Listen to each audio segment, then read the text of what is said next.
Welcome to the Central Coast Now Show. Today we will be taking you on a tour of wineries in Paso Robles, California. Paso Robles wine grape growing region's climate is perfect for the production of award-winning premium wines. A long growing season of warm days and cool evenings give rise to vibrantly ripened fruit with dynamic flavor profiles that translate beautifully into your glass of Paso Robles wine.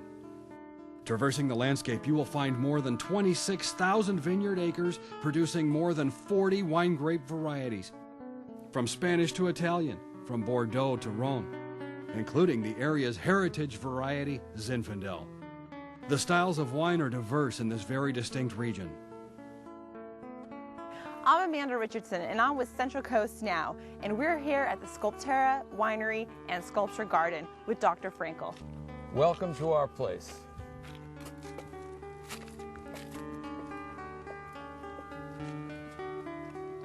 Here we are in the Sculpture Garden with Dr. Frankel, and so one of my questions for you is, how did you incorporate art and wine together?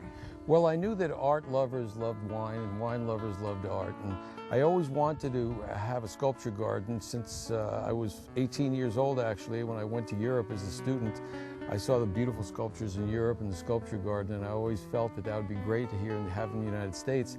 And then 40 years later, here we are, because I wanted to have art combined with wine, and we have art in terms of sculptures, we have art in terms of the gates that you just went through by master craftsman Bob Bentley. These statues were all made by John Jagger, who's a well-known, actually world-renowned sculptor, as you can see. We also have paintings inside by Leah Curry, a very well-known international artist, and then we have music. And so we try to put it all together and have people enjoy it in a beautiful setting. My wife just happens to be coming by on her horse, and there she is waving to us. That's good timing. In fact, that's really why we initially bought this land, because we wanted an area where we could ride our horses.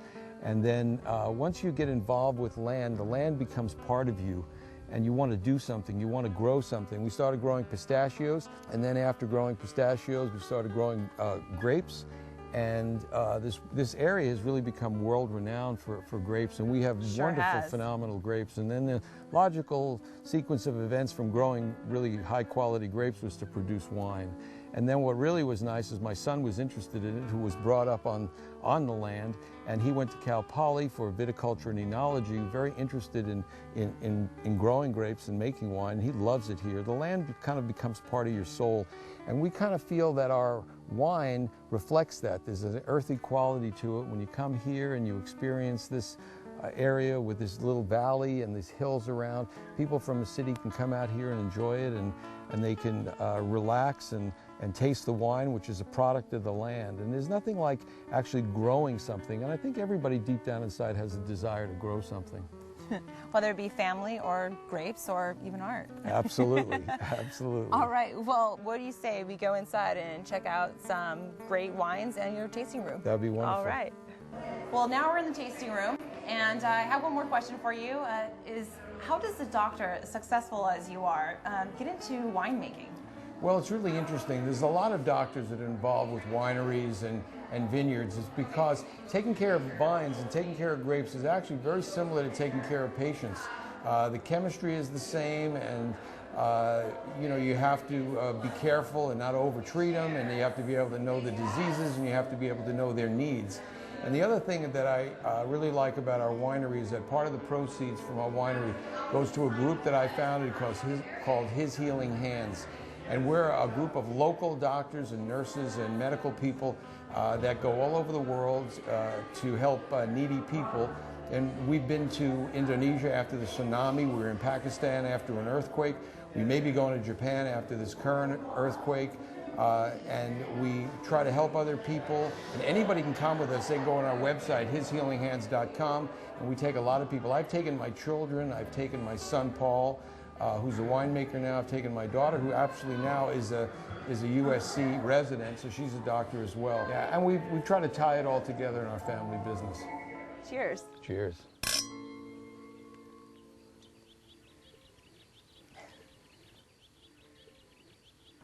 Hello, I'm Isaiah Streamland, the owner of Epic Limousine Service.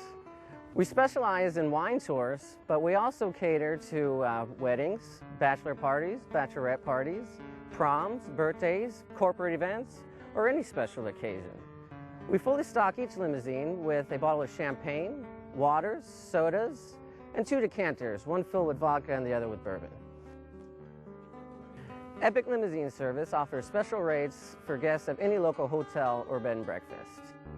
You can find us online at www.pasorobleslimotours.com or find us on Facebook. You can leave your own testimonials of your own experience on Yelp. We provide friendly, knowledgeable chauffeurs capable of setting up an unforgettable tour for you and your guests, or we can cater to anywhere you want to go.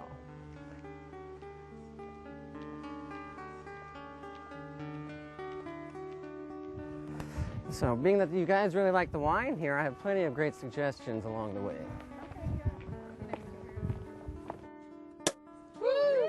Oh, shit.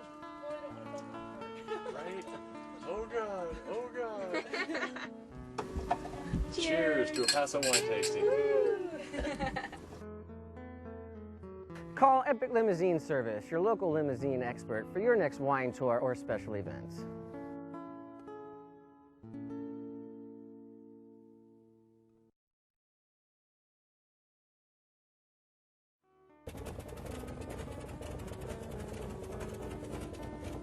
What brings these two lifelong friends together to make amazing Italian-style wine? We're here with Sherman Smoot and Kevin Healy of Bella Luna Winery. Welcome. It's an exciting day today. We're bottling our new 2009 vintage, so come on and join us. Come on in. Let us show you our winery. These are our wines. The two on the right are our 2 estate wines. Our Super Tuscan, which is a Sangiovese Cabernet Sauvignon blend, and our estate Sangiovese. We produce, between these 2 wines, we produce about 300, our vineyard produces about 350 cases. We may also make 4 other wines, actually. We have 3 of them here today. We've got a Barbera, Lot 1 Barbera, 100% Barbera. We have a Tempranillo that's it's about 95–96% Tempranillo with a little bit of our Sangiovese in it just to bring up the acid just a little bit because we're food lovers here, you can tell. And our Fighter Pilot Red, which is a wine that Kevin and I made. In the beginning, we had some great discussions about this wine. We sort of hit on something, not that neither of us are marketing geniuses, you know, it's about the wine for us, but Fighter Pilot Red has taken off. It's one of our most popular wines. We sell out every year, and we're very fortunate. It's 100% organically dry farmed Zinfandel from the Bailey Ranch. About 3% of all the vineyards in California dry farmed, so that's how rare dry farm fruit is these days. Wine's a passion for us, as I said earlier, and for us it's not about the quantity of the wine, it's the quality of the wine. That's why we only make about 1,800 cases a year. We have a pretty vivacious wine club that we call the Bella Lunatics. They really love our wines, and we just got through bottling this last weekend. We have no labor other than our wine club members. They help us, they come up for the party, and we have fun. As I said, all volunteers. We feed them throughout the day. This is a 2-day process for us to do 1,800 cases. Basically, you've got your glass getting dumped. It goes through a sparger that puts nitrogen in the bottle. Then it goes through a filling line. From the filling line, it goes to the corker, then the foiler, then the labels, and it goes around and stacked in box. There where we put our stamps and our labels on the exterior of the box, and then it gets loaded. These are what we call dry farm vineyard, and it's head pruned. You can see the circle, it kind of goes out like a bowl. And the reason I do that, I believe that you get more intensity because your roots have got to go down deeper, and it makes your wines more interesting. I like to call it wine sculpturing. Here's to your health, everybody. We're located at 1850 Templeton Road. We're very glad to have you. We're open Fridays through Sundays from 10 a.m. to 5 p.m. Mondays, if I can get out of bed, I'm also open, but usually it's just Fridays through Sundays. But drink wine, you'll live long and have a good time. Thanks for joining us today.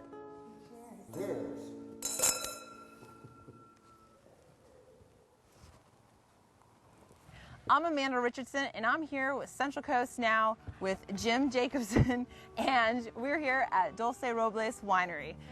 First of all, tell me a little history, a little background of your winery here.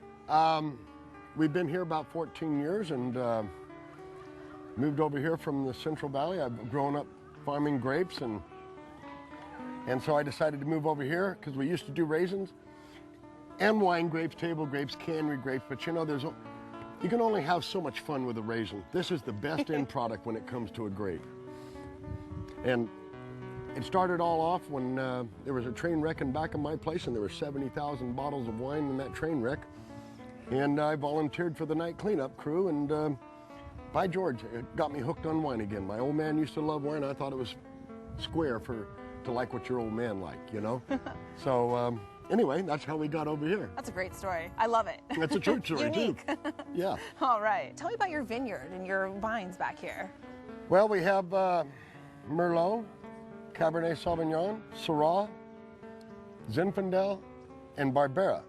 We have pulled some of the old Merlot out, and we're going to be putting in Malbec, but I've had these for about 14 years.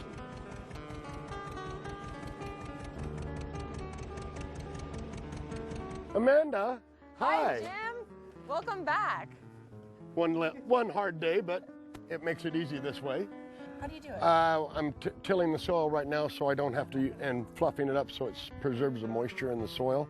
Some years I put cover crops in to add organic matter back into the soil. This year, for the first time in about 10 years, I'm working the soil up, and we're going to try to capture a lot of this good moisture we've had so far this year. In Paso, we have some very unique soils, and this is what it's all about. It's about the soil, the weather here, everything, and that's why we call it soil to soul, and we do that through the wine. It's a lot of labor of love.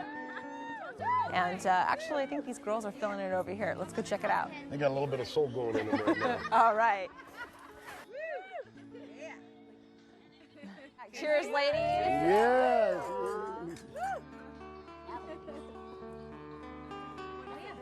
Shall we walk in there and see what the tasting room looks like? It's a great idea. Let's do it. Okay. My wife is inside there working right now. A little Cabernet Sauvignon off of our estate. 100% cab. You know, I have to tell you, we are a great team, and when we met and we started coming over here wine tasting, and we decided this is where we wanted to make our home, he told me when we got married, he goes, my wedding present to you will be a tasting room. And I got the tasting room in 1999. He fell through with that. That was great. That is incredible. Yep. Well, I tell you, you guys have a lot of fun here. I know these ladies have been here all afternoon. So, again, thank you for having us here, and we'll definitely be back. Great. We look forward to it. Cheers! Cheers! Thanks for a great time. Come visit us again. We have had a blast. Visit us on Facebook and on our website. Thank you again. Bye-bye. Bye.